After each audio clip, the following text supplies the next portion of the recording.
क्या हमारे ऋषि मुनि अंधविश्वासी थे जो कहते थे कि रामायण कोई काल्पनिक नहीं अपितु एक सत्य एक घटना है। आज का ये वीडियो खास तौर पर उन लोगों के लिए जो रामायण को एक माइथोलॉजी एक काल्पनिक घटना बताते हैं। सबसे पहले इसको जाने कि रावण द्वारा माता सीता का हरण करके श्रीलंका ले जाते समय पुष्पक विमान का मार्ग क्या था, उस मार्ग में कौन सा वैज्ञानिक रहस्य छुपा हुआ है, उस मार्ग के बारे में हजारों साल पहले कैसे जानकारी थी। सुनिए इन प्रश्नों के उत्तर जो वामपंथी इतिहासकारों के लिए जहर समान है। मेरे देश बंधुओं, रावण ने मां सीता जी का अपहरण पंचवटी जो कि नासिक महाराष्ट्र से किया और पुष्पक विमान द्वारा हम्पी जो कि कर्नाटका, लेपक्षी आंध्र प्रदेश होते हुए श्रीलंका पहुंचा। आश्चर्य होता है जब हम आधुनिक तकनीक से देखते हैं कि नासिक, हम्पी, लेपक्षी और श्रीलंका बिल्कुल एक सीधी लाइन में है, अर्थात ये पंचवटी से श्रीलंका जाने का सबसे छोटा रास्ता है। अब आप ये सोचिए कि उस समय में कोई भी गूगल मैप नहीं था जो शॉर्टेस्ट वे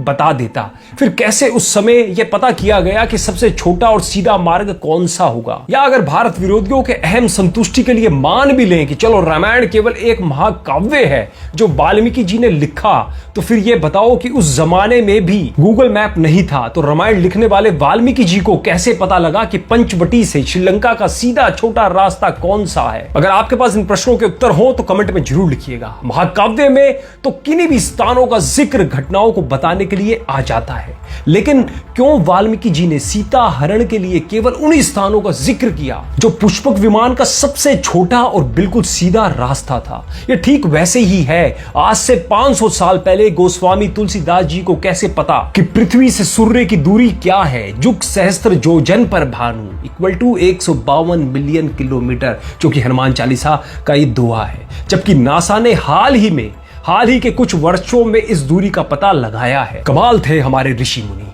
अब आगे देखिए, पंचवटी वो स्थान है जहां प्रभु श्री राम, माता जानकी और भ्राता लक्ष्मण जी वनवास के समय रह रहे थे। यहीं शूर्पणखा आई और लक्ष्मण से विवाह करने के लिए उपद्रव करने लगी। विवश होकर लक्ष्मण जी ने शूर्पणखा की नाक यानी नासिका काट दी और आज स्थान को हम नासिक महाराष्ट्र के नाम से जानते हैं। आगे चलिए, पुष्पक विमान में जाते हुए सीता जी ने नीचे देखा कि एक पर्वत के शिखर पर बैठे हुए कुछ वानर ऊपर की ओर कौतूहल से देख रहे हैं। तो सीता जी ने अपने वस्त्र की कौर फाड़कर उसमें अपने कंगन बांधकर नीचे फेंक दिए ताकि राम को उन्हें ढूंढने में सहायता प्राप्त हो सके। जिस स्थान पर सीता माता जी ने उन वानरों को यह आभूषण फेंके वो स्थान था ऋषिमुख पर्वत, जो आज के हम्पी कर्नाटका में स्थित है। इसके बाद वृद्ध गिद्धराज जटायु ने रोती हुई सीता जी को देखा कि कोई राक्षस किसी स्त्री को जबरदस्ती अपने विमान में लेके जा रहा है। जटायु ने सीता जी को छुड़वाने के लिए रावण से युद्ध किया।